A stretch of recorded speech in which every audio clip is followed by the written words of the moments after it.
Health plus pro में आज हम आपको लेकर चल रहे हैं Oberoi hospital and IVF centre, जो कि 8 गुजराल नगर ऑपोजिट मान स्कैनिंग जलंधर में स्थित है। डॉक्टर हरिंदर कौर ओबराई जी, जो कि MBBS DGO बॉम्बे हैं, ऑब्स्टेटिशियन एंड गायनोकोलॉजिस्ट हैं, IVF एंड इनफर्टिलिटी स्पेशलिस्ट हैं। दूर दूर से मरीज यहाँ पर पहुँचते हैं और अपना इलाज करवाते हैं।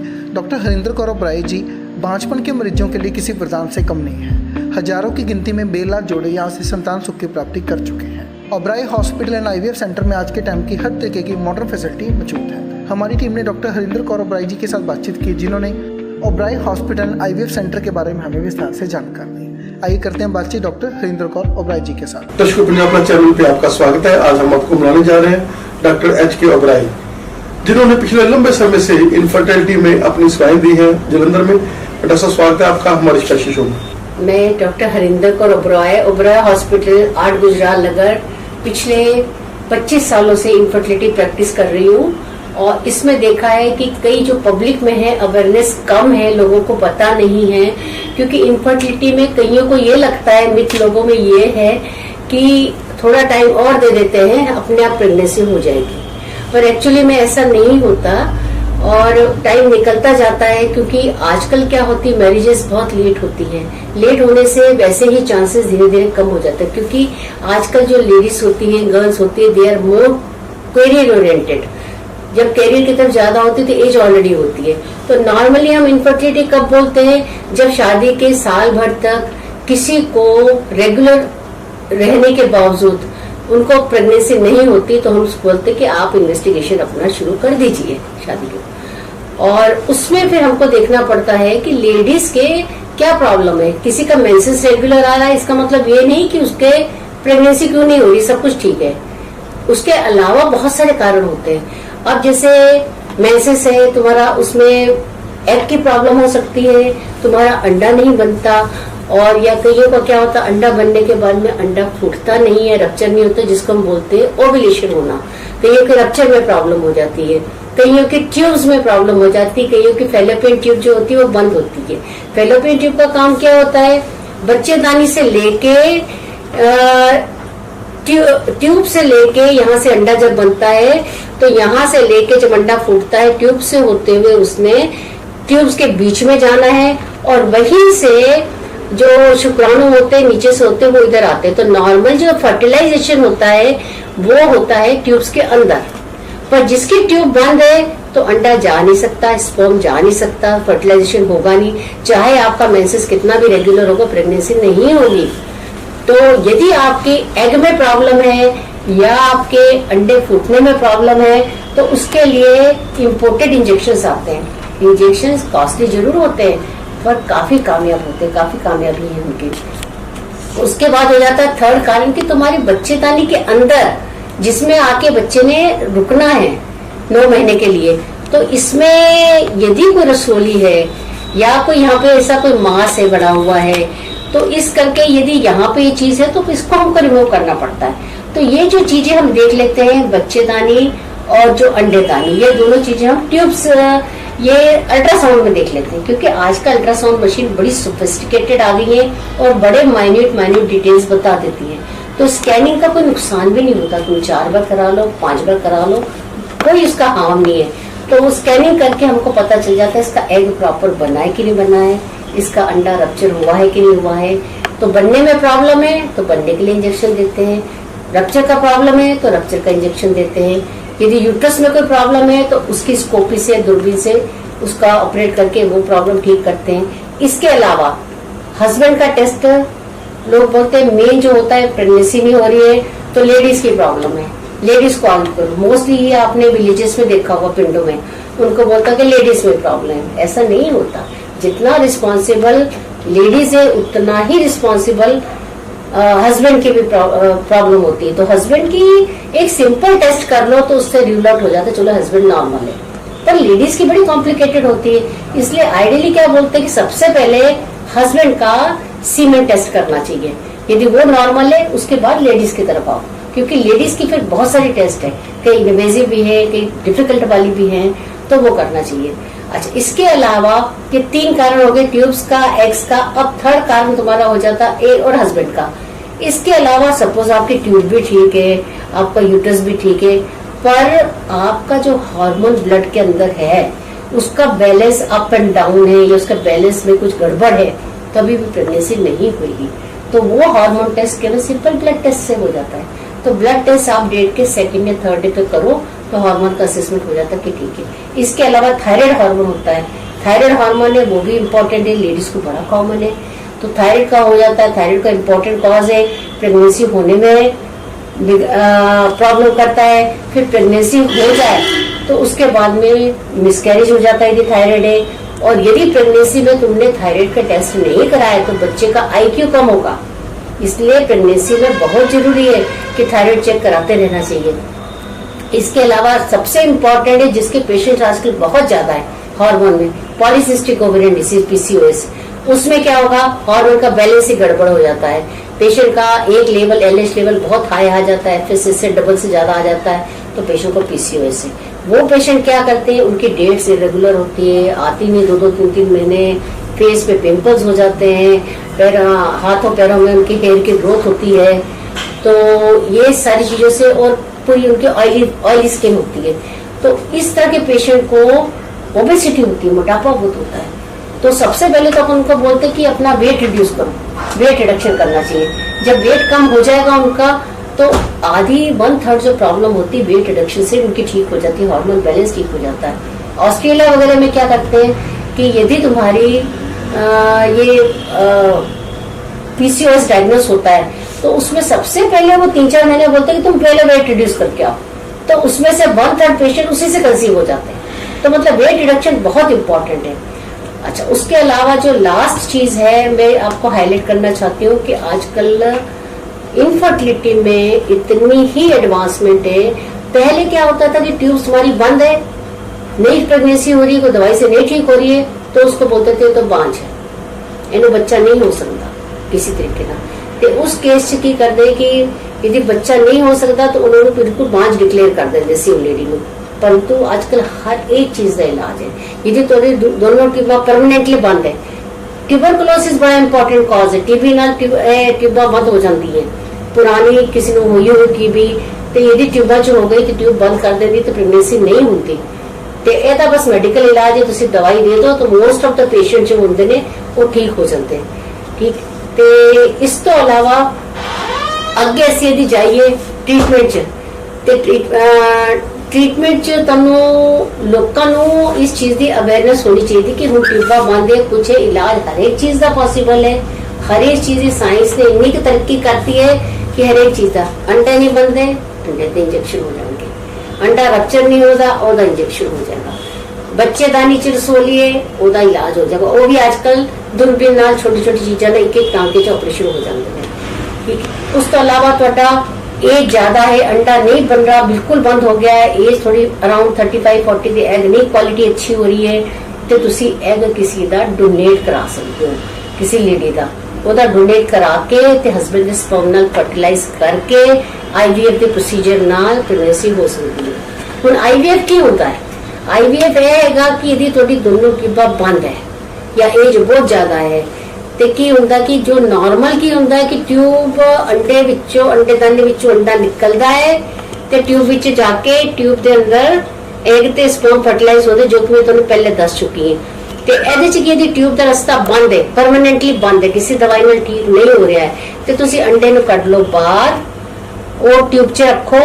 ਉਸ ਤੋਂ ਬਾਅਦ ਉਹਦੇ ਨਾਲ ਸਪਰਮ ਨੂੰ ਤੁਸੀਂ ਟਿਊਬ ਦੇ ਵਿੱਚ ਫਰਟੀਲਾਈਜ਼ ਕਰੋ। ਜੋ ਕੰਮ ਟਿਊਬ ਕਰਦੀ ਹੈ ਉਹ ਤੁਸੀਂ ਬਾਹਰੋਂ ਕਰਨਾ ਹੈ। ਉਹ ਕਰਕੇ ਇਹਨੂੰ ਮਸ਼ੀਨ 'ਚ ਰੱਖਦੇ ਹੈ। ਇਹ ਮਸ਼ੀਨ ਜੋ ਹੁੰਦੀ ਹੈ ਉਹਦਾ ਟੈਂਪਰੇਚਰ ਤੇ ਉਹਦਾ CO2 ਜੋ ਹੁੰਦਾ ਹੈ ਉਨਾ ਕੁ ਹੁੰਦਾ ਹੈ ਜਿੰਨਾ ਆਪਣੇ ਸਰੀਰ ਵਿੱਚ ਫੈਲੋਪੀਅਨ ਟਿਊਬ ਦਾ ਹੁੰਦਾ ਹੈ। ਤੇ ਉਹਦੇ 'ਚ ਰੱਖਣ ਤੋਂ ਬਾਅਦ ਫਿਰ ਭਰੂਣ ਤਿਆਰ ਹੋ ਜਾਂਦਾ ਹੈ। ਭਰੂਣ ਤਿਆਰ ਹੋ ਜਾਂਦਾ ਹੈ, ਫਿਰ ਤੁਸੀਂ ਨਾਰਮਲੀ ਭਰੂਣ ਆਪਣੇ ਆਪ ਇੱਥੇ ਜਾ ਕੇ ਸੈੱਟ ਹੁੰਦਾ ਹੈ ਬੱਚੇਦਾਨੀ 'ਚ। ਪਰ यदि तुसी IVF कराया है तो तुसी इधरों कट लिया अंडा, इन्हें फर्टिलाइज करके मशीन च इधरों पा देना है। मतलब है कि ये रास्ता तुसी बाईपास करके तुसी ए वाला रास्ता अडॉप्ट कर लिया है, इन्हों IVF कहता है। अंदर वही है, बच्चेदानी च जाना है, 9 महीने तक उसमें होना है। ते बाकी कई का व्यू होता है कि चलो IVF होया तो बच्चा ऑपरेशन नाल ही होना, बहुत रेस्ट करना है। इस तरह की कोई गल नहीं है, ये सब कुछ गलत है। बच्चेदानी के अंदर बच्चा है, जिस तरह नॉर्मल प्रेगनेंसी होती है उसी तरीके प्रेगनेंसी है। ਇਹ ਵੀ ਨਾਰਮਲ ਹੋ ਸਕਦੀ ਹੈ, ਇਹ ਵੀ ਪਰ ਹਾਂ ਇਹ ਜ਼ਰੂਰ ਫਰਕ ਹੁੰਦਾ ਹੈ ਜੋ ਪੇਸ਼ੈਂਟ ਹਾਰਿਆ ਹੋਇਆ ਹੈ ਤੇ ਉਹਨੂੰ ਥੋੜਾ ਜਿਹਾ IVF ਉਸਦੀ ਬੜੀ ਪ੍ਰੈਸ਼ੀਅਸ ਕੀਮਤੀ ਪ੍ਰੈਗਨੈਂਸੀ ਹੁੰਦਾ, ਉਹ ਕਈ ਵਾਰ ਕਹਿੰਦੇ ਕਿ ਨਹੀਂ ਜੀ ਸਾਡੇ ਪੰਗੇ ਤੁਸੀਂ ਉਸ ਤਰ੍ਹਾਂ ਨਾ ਲਓ ਤੇ ਸਾਨੂੰ ਸਿੱਧੇ ਹੀ ਸਰਜਰੀ ਕਰ ਦਿਓ, ਕਿਉਂਕਿ ਬੜੇ ਮਿਹਨਤ ਨਾਲ ਤੇ ਪੈਸੇ ਨਾਲ ਆਪਣਾ ਹੋਇਆ ਹੈ, ਉਹ ਗੱਲ ਵੱਖਰੀ ਹੈ। ਵੈਸੇ ਦੇ ਕੋਈ ਡਿਫਰੈਂਸ ਨਹੀਂ ਹੁੰਦਾ। ਅੱਛਾ ਇਹ ਹੋ ਗਿਆ। ਦੂਜਾ ਹੁੰਦਾ ਹੈ ਹਸਬੈਂਡ ਦਾ ਕਾਊਂਟ ਇਹਦੇ ਬਹੁਤ ਘੱਟ ਹੈ, ਸਪਰਮ ਦੇਖ ਰਹੇ ਤਾਂ ਨੀਲ ਕਾਊਂਟ ਹੈ, ਪਰ ਉਹਦੇ ਟੈਸਟਿਸ 'ਚ ਦੇਖੋ ਤੇ ਇੱਕ ਅੱਧਾ ਸਪਰਮ ਇਸ ਤਰ੍ਹਾਂ ਡੈਡ ਜਾਂ ਮਿਲ ਜਾਂਦਾ ਹੈ। ਉਹ ਕੇਸ 'ਚ ਅੱਜਕੱਲ ਆਈਏ ICSI ਜਿਹਨੂੰ ਕਹਿੰਦੇ ਮਾਈਕਰੋ ਮੈਨੀਪੂਲੇਸ਼ਨ, ਉਹਦੇ 'ਚ ਕੀ ਹੈ ਤੁਸੀਂ ਅੰਡੇ ਦੀ ਪਰਤ ਨੂੰ ਲੇਡੀ ਦਾ ਅੰਡਾ ਕੱਢਿਆ ਹੈ, ਬਾਹਰ ਦੀ ਪਰਤ ਨੂੰ ਫੜ ਕੇ ਉੱਚਾ ਕਰੋ, ਉੱਚਾ ਕਰਕੇ ਸਿੱਧੇ ਇੱਕੋ ਸਪਰਮ ਤੁਸੀਂ ਅੰਦਰ ਪਾ ਦਿਓ। जब तुसी इक्को भी अंदर पा दोगे ਉਹਦੇ ਵਿੱਚ ਪ੍ਰੈਗਨੈਂਸੀ मतलब ਤੁਹਾਡਾ ਇੱਕ ਵੀ ਸਪਰਮ ਹੋ ਜਾਂਦਾ ਹੈ ਤੇ ਉਹ ਆਪਣਾ ਫਾਦਰ ਖੁਦ ਆਪਣਾ ਫਾਦਰ ਬਣ ਸਕਦਾ ਹੈ ਤੇ ਇਹ ਬੜਾ ਮਤਲਬ ਫਾਇਦਾ ਹੈ ਇਸ ਚੀਜ਼ ਦਾ। ਅਗਲੀ ਹੁੰਦੀ ਕਿ ਬੱਚੇਦਾਨੀ ਦੀ ਕੋਖ ਹੈ, ਉਹਦੀ ਕੋਖ 'ਚ ਕੋਈ ਇਸ ਤਰ੍ਹਾਂ ਦੀ ਪ੍ਰੋਬਲਮ ਹੈ, ਬੁਰੀ ਤਰੀਕੇ ਦੀ TB ਹੋ ਕੇ ਬਿਲਕੁਲ ਖਰਾਬ ਹੋ ਗਈ, ਉਹ 'ਚ ਬੱਚਾ ਠਹਿਰ ਹੀ ਨਹੀਂ ਸਕਦਾ, ਫਿਰ ਤੁਸੀਂ ਕਿਰਾਏ ਦੀ ਕੋਖ ਵੀ ਲੈ ਸਕਦੇ ਹੋ। ਉਹਦੇ 'ਚ ਕੀ ਹੋ ਗਿਆ ਕਿ ਤੁਸੀਂ ਭਰੂਣ ਲੈ ਲਿਆ ਹੈ, ਹਸਬੈਂਡ ਵਾਈਫ ਦਾ ਲੈ ਕੇ ਬਣਾ ਲਿਆ ਹੈ ਕੁਛ, ਫਿਰ ਕਿਸੇ ਦੇ ਕਿਰਾਏ ਦੀ ਕਰਕੇ ਇਹਨੂੰ ਸਰੋਗੇਸੀ ਕਹਿੰਦੇ, ਕਿਸੇ ਦੂਜੇ ਦੇ ਕਿਰਾਏ ਦੀ ਕੋਖ 'ਚ ਤੁਸੀਂ ਕਰਕੇ ਗਰੋ ਕਰਕੇ, ਪਰ ਤੁਸੀਂ ਜੈਨੇਟਿਕ ਪੈਰੈਂਟ ਤੁਸੀਂ ਹੋਗੇ ਕਿਉਂਕਿ ਅੰਡਾ ਵੀ ਤੁਹਾਡਾ ਹੈ ਤੇ ਹਸਬੈਂਡ ਦਾ ਸ਼ੁਕਰਾਣਾ ਤੇ ਉਹ ਕਿਰਾਏ ਦੀ ਕੋਖ ਹੋ ਜਾਂਦਾ ਹੈ। ਤੇ ਇਸ ਤਰੀਕੇ ਨਾਲ ਅੱਜਕੱਲ ਐਡਵਾਂਸਮੈਂਟ ਬਹੁਤ ਆਈ ਹੋਈ ਹੈ, ਪਰ ਲੋਕਾਂ ਨੂੰ ਇਸ ਚੀਜ਼ਾਂ ਦਾ ਜਾਗਰੂਕ ਕਰਨਾ ਜ਼ਰੂਰੀ ਹੈ ਕਿ ਚੀਜ਼ਾਂ ਹੈ, ਸਿਰਫ ਘਬਰਾਉਣ ਦੀ ਗੱਲ ਨਹੀਂ। बस प्रॉब्लम है होंगी कि लोग इलाज बड़ा लेट कराते, जिन्ना लेट कराते तो चांसेस घटते चलते।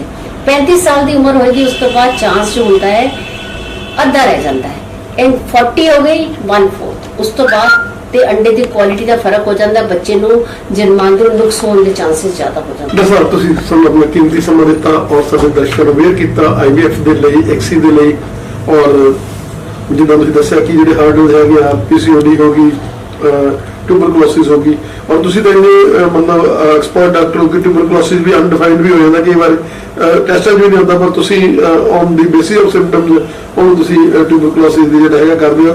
और सब तो ਵੱਡੀ ਗੱਲ काउंसलिंग, क्योंकि ਜਿਹੜਾ ਡਾਕਟਰ ਸਾਹਿਬ ਤੁਹਾਡੇ ਕੋਲ ਕੋਈ ਪੇਸ਼ੈਂਟ ਆਉਂਦਾ, ਹਸਬੈਂਡ ਵਾਈਫ ਦੋਨੇ ਬੜੇ ਉਦਾਸ ਹੁੰਦੇ ਆ, ਉਹਨਾਂ ਨੂੰ ਬੜਾ ਪ੍ਰੈਸ਼ਰ ਹੁੰਦਾ, ਟੈਨਸ਼ਨ ਹੁੰਦੀ ਆ ਉਹਨਾਂ ਨੂੰ, 3-3 ਵਾਰੀ 4-4 ਵਾਰੀ ਕਈ ਲੋਕ IVF ਫੇਲ ਵਾਲੇ ਜਦੋਂ ਡਾਕਟਰ ਵਾਈਫ ਕੋਲ ਆਉਂਦੇ ਆ ਤੇ ਉਹ ਸੰਤਾਨ ਸੁਖ ਦੀ ਪ੍ਰਾਪਤੀ ਕਰ ਲੈਂਦੇ ਆ, क्योंकि जिस तरीके से तुसीं उन्होंने ईद जोड़ च लैके जाते हो, पहले उन्होंने कौंसल करते हो भाई कोई गल नहीं, वाहिगुरू दी किरपा हो जाती हैगी आ, कोई घबराओ ना, और कोई ऐसी गल नहीं है कि जो परमात्मा ने जो लिखा था वो हो ही जाना, और तुसीं वाहिगुरू दे उठाए ला दो। और बहुत सारे जो पेशेंट है आप देख सकते फोटो किन्ने के जो है बच्चे अज तक जो है इस हॉस्पिटल के लोग जो है संतान सुख की प्राप्ति कर चुके हैं।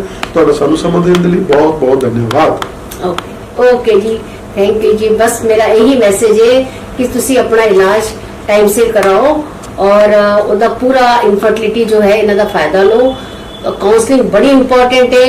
पेशेंट बेचारा हारिया होया आंदा है, फ्रस्ट्रेशन बड़ा होता है, पर इस तरह की कोई गल नहीं होती है क्योंकि देर से अंधेर से प्रेगनेंसी हो जाती है जीरो फील।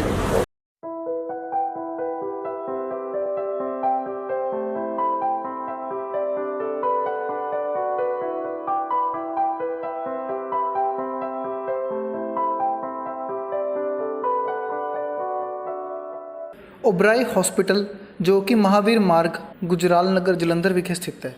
ओबराई हॉस्पिटल अपने इलाके में बहुत ही वधिया तरीके ਨਾਲ सेवावां दे रहा है। डॉक्टर हरशरण सिंह ओबराई जी हड्डियां ਅਤੇ ਜੋੜਾਂ ਦੇ ਮਾਹਿਰ ਹਨ ਤੇ ਮਰੀਜ਼ਾਂ ਲਈ ਇੱਕ ਵਰਦਾਨ ਸਾਬਿਤ ਹੋ ਰਹੇ ਹਨ। ਬੀਤੇ ਦਿਨ ਸਾਡੀ ਪੰਜਾਬ ਪਲੱਸ ਦੀ ਟੀਮ ਨੇ ओबराई ਹਸਪੀਟਲ ਦਾ ਵਿਸ਼ੇਸ਼ ਦੌਰਾ ਕੀਤਾ ਅਤੇ ਡਾਕਟਰ ਹਰਸ਼ਰਨ ਸਿੰਘ ओबराई ਜੀ ਨਾਲ ਵਿਸ਼ੇਸ਼ ਮੁਲਾਕਾਤ ਕੀਤੀ। ਪੇਸ਼ ਹੈ ਪੰਜਾਬ ਪਲੱਸ ਦੀ ਟੀਮ ਵੱਲੋਂ ਇੱਕ ਰਿਪੋर्ट। ਦਰਸ਼ਕੋ ਹੈਲਥ ਪਲੱਸ ਪ੍ਰੋਗਰਾਮ ਤੁਹਾਡਾ ਸਵਾਗਤ ਹੈ। ਅੱਜ ਅਸੀਂ ਆਏ ਹਾਂ ਡਾਕਟਰ ਹਰਸ਼ਰਨ ਸਿੰਘ ਜੀ ओबराई ਜਿਹੜੇ ਪਿਛਲੇ ਲੰਬੇ ਸਮੇਂ ਤੋਂ ਆਪਣੀਆਂ ਸੇਵਾਵਾਂ ਦੇ ਰਹੇ ਨੇ, ਔਰ ਇਹੋ ਜਿਹੀਆਂ ਸੇਵਾਵਾਂ ਜਿਹੜੀਆਂ ਕਿ ਬੜੀਆਂ ਯੂਨੀਕ ਨੇ ਔਰ ਪੰਜਾਬ ਦੇ ਵਿੱਚ ਕਿਤੇ ਕਿਤੇ ਤੁਹਾਨੂੰ ਇਹ ਮਿਲ ਸਕਦੀਆਂ ਨੇ। ਇਹਨਾਂ ਕੋਲੇ ਜੋ ਇਹਨਾਂ ਦਾ ਕਿਲਿੰਗ ਸਟੈਂਟ ਹੈ ਉਹ ਬੱਚੇ ਜਿਹੜੇ ਜ਼ਿੰਦਗੀ ਤੋਂ ਮੂੰਹ ਮੋੜ ਚੁੱਕੇ ਹੁੰਦੇ ਆ, ਜਿਹੜੇ ਬੱਚਿਆਂ ਦੇ ਪੇਰੈਂਟਸ ਆ ਜਿਹੜੇ ਉਹਨਾਂ ਦੇ ਮਨ ਵਿੱਚ ਬੜੀ ਉਦਾਸੀ ਹੁੰਦੀ ਹੈ ਡਿਸੇਬਿਲਿਟੀ ਨੂੰ ਲੈ ਕੇ, ਉਹ ਚੀਜ਼ਾਂ ਨੂੰ ਇਹ ਇੱਕ ਨਵੀਂ ਜ਼ਿੰਦਗੀ ਦਿੰਦੇ ਨੇ। ਡਾਕਟਰ ਸਾਹਿਬ ਤੁਹਾਡਾ ਸਵਾਗਤ ਹੈ ਸਾਡੇ ਸਪੈਸ਼ਲ ਸ਼ੋਅ 'ਚ। ਹਾਂਜੀ, ਤੁਹਾਡੇ ਨਾਲ ਗੱਲ ਕਰਕੇ ਬੜਾ ਅੱਛਾ ਲੱਗੇਗਾ। ਅੱਜ ਅਸੀਂ ਗੱਲ ਕਰਾਂਗੇ ਬੱਚਿਆਂ ਦੀ ਫਿਜ਼ੀਕਲ ਡਿਸੇਬਿਲਿਟੀ ਦੇ ਉੱਤੇ। ਡਾਕਟਰ ਮੇਨ ਅੱਗੇ ਆਪਾਂ ਦੇਖਿਆ ਜਾਂਦਾ ਸੀ ਪੋਲੀਓ, ਲੇਕਿਨ ਪੋਲੀਓ ਦੇ ਉੱਤੇ ਸਰਕਾਰ ਨੇ ਉਹਦੀਆਂ ਬੂੰਦਾਂ ਪਿਲਾ ਕੇ ਔਰ ਹੋਰ ਮਤਲਬ ਜਿਹੜੇ ਹੈਗੇ ਆ ਪਹਿਲਾਂ ਵੈਕਸੀਨੇਸ਼ਨ ਦੇ ਕੇ ਇਸ ਚੀਜ਼ ਤੇ ਨਿਜ਼ਾਤ ਪਾ ਲਿਆ। ਅੱਜ ਕੱਲ੍ਹ ਡਿਸੇਬਿਲਿਟੀਆਂ ਕਿਹੜੀਆਂ ਜਿਹੜੀਆਂ ਮੇਨ ਆ ਜਿਹੜੀਆਂ ਬੱਚੇ ਚੱਲ ਰਹੀਆਂ?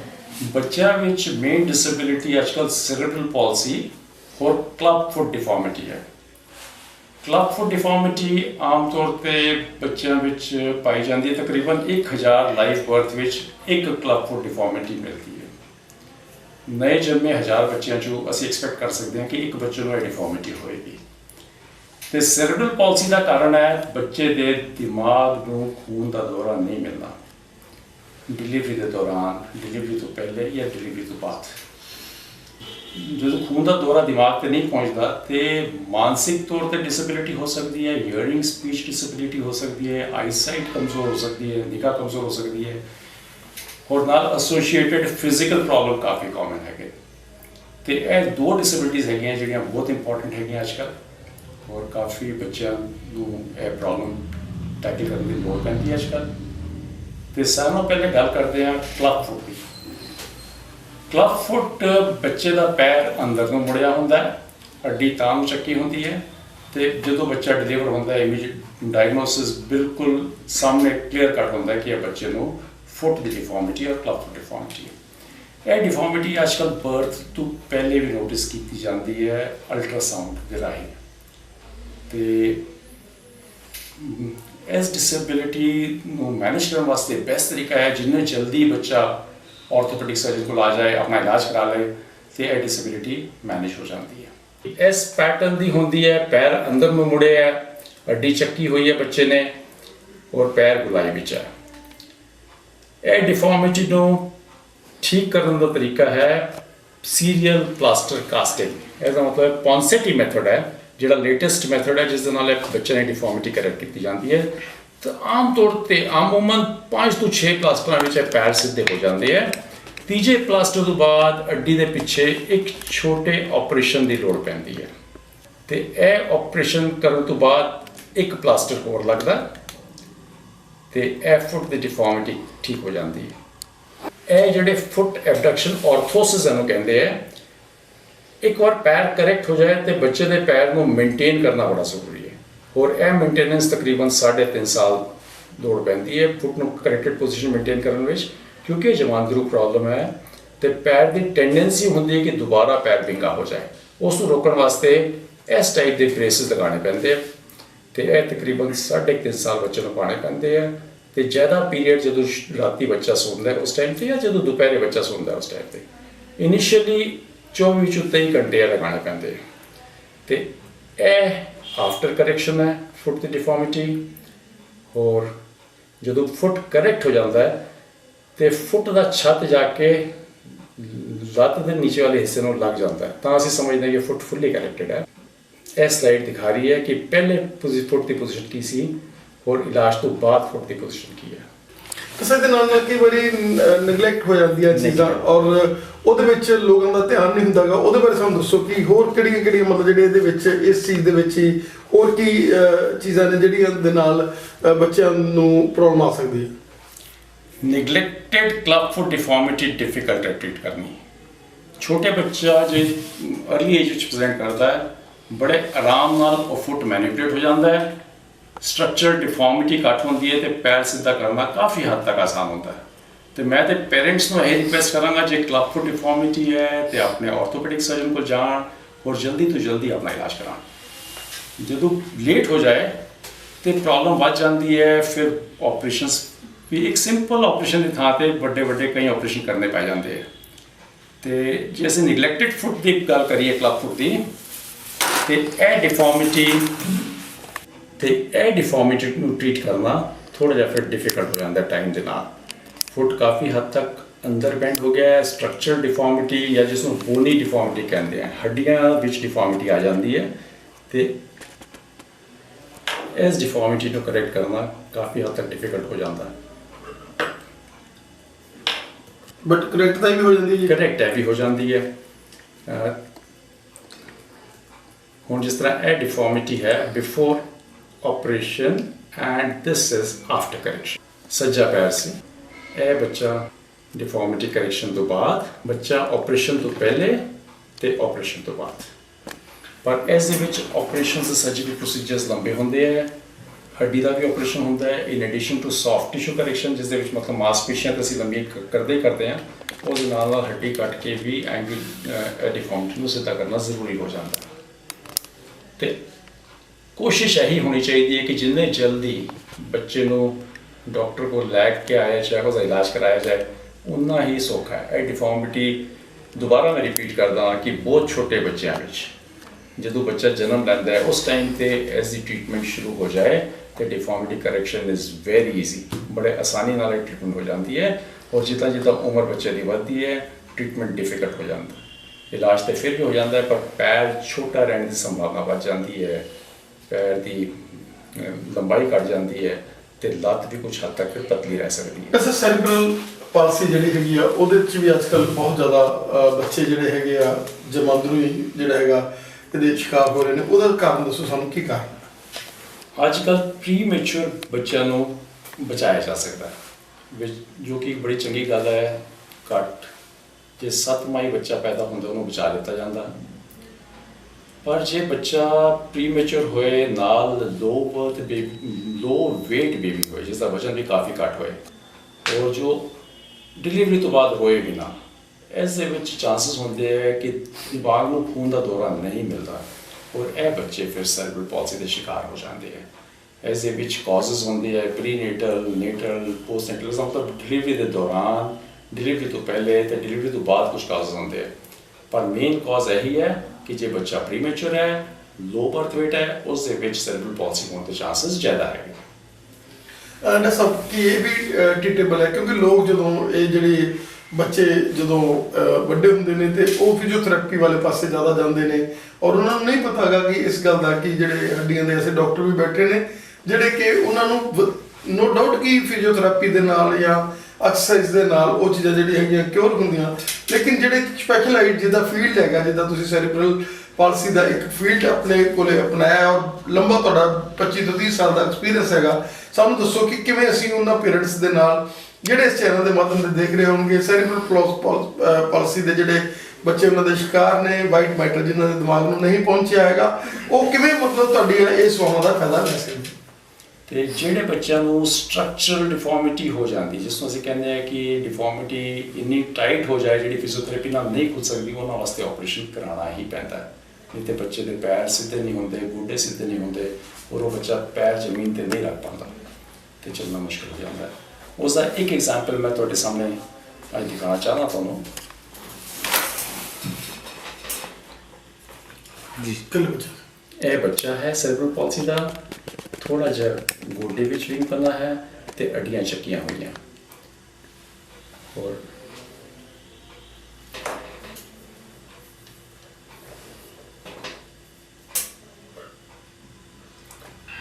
ਇਹ ਬੱਚੇ ਦੀ ਚਾਲ ਹੈ।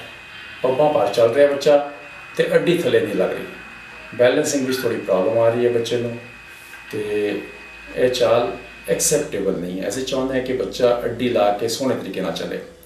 ਆਪਰੇਸ਼ਨ ਤੋਂ ਬਾਅਦ ਇਹ ਪੋਜੀਸ਼ਨ ਬਣ ਗਈ, ਅੱਡੀ ਥੱਲੇ ਲੱਗ ਗਈ ਹੈ ਤੇ ਪੈਰ ਦਾ ਸ਼ੇਪ ਵੀ ਠੀਕ ਹੋ ਗਿਆ ਹੈ। ਇਹ ਬੱਚੇ ਨੂੰ ਵੀ ਬੂਟ ਪਾਣਾ ਬਹੁਤ ਜ਼ਰੂਰੀ ਹੈ ਔਰ ਬੂਟ ਕਾਫੀ ਦਿਨਾਂ ਤੱਕ ਪਾਣਾ ਪੈਂਦਾ ਹੈ। ਇਹ ਥਰਮੋਪਲਾਸਟਿਕ AFO ਅਸੀਂ ਇਹਨੂੰ ਕਹਿੰਦੇ, ਜਿਹੜਾ ਬੂਟ ਹੈ ਐਂਕਲ ਫੁੱਟ ਆਰਥੋਸਿਸ, ਇਹ ਪਲਾਸਟਿਕ ਦਾ ਬਣਿਆ ਹੁੰਦਾ ਹੈ ਔਰ ਬੱਚੇ ਦੀ ਜਦੋਂ ਤੱਕ ਗਰੋਥ ਨਹੀਂ ਹੁੰਦੀ, ਬੱਚਾ 14 ਸਾਲਾਂ ਦਾ ਨਹੀਂ ਹੁੰਦਾ, ਪੂਰਾ ਕੱਦ ਨਹੀਂ ਕੱਢ ਲੈਂਦਾ, ਤਾਂ ਤੱਕ ਇਹ ਬੂਟ ਲਗਾਉਣਾ ਜ਼ਰੂਰੀ ਹੈ। ਨਹੀਂ ਤੇ ਆਪਰੇਸ਼ਨ ਤੋਂ ਬਾਅਦ ਦੁਬਾਰਾ ਅੱਡੀ ਚੁੱਕੀ ਜਾਂਦੀ ਹੈ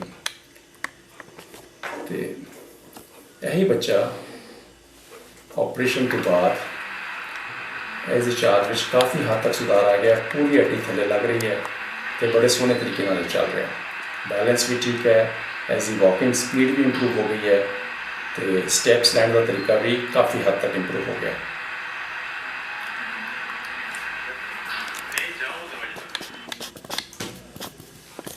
ਤੇ ਇੱਥੇ 2 ਪਿਕਚਰਸ ਦਿਖਾ ਰਹੀਆਂ ਆਪਰੇਸ਼ਨ ਤੋਂ ਪਹਿਲੇ ਇਹ ਬੱਚੇ ਦੀ ਕੰਡੀਸ਼ਨ ਤੇ ਆਪਰੇਸ਼ਨ ਤੋਂ ਬਾਅਦ ਇਹ ਬੱਚੇ ਦੀ ਕੰਡੀਸ਼ਨ। 500 ਸਾਲਾ ਗੁਰੂ ਨਾਨਕ ਦੇਵ ਜੀ ਦੇ ਗੁਰਪੁਰਬ ਦੀ ਬਹੁਤ ਬਹੁਤ ਵਧਾਈ ਹੋਏ ਤੇ ਨਾਲ ਮੈਂ ਪੰਜਾਬ ਪਲੱਸ ਦਾ ਧੰਨਵਾਦ ਕਰਦਾ ਕਿ ਉਹਨਾਂ ਨੇ ਇਸ ਮੌਕੇ ਤੇ ਆ ਕੇ ਇੰਟਰਵਿਊ ਕੀਤਾ ਔਰ ਇਹ ਇਨਫੋਰਮੇਸ਼ਨ ਸਾਰੀ ਸੰਗਤ ਵਿੱਚ ਪ੍ਰੈਜ਼ੈਂਟ ਕੀਤੀ ਹੈ। Thank you. Thank you sir.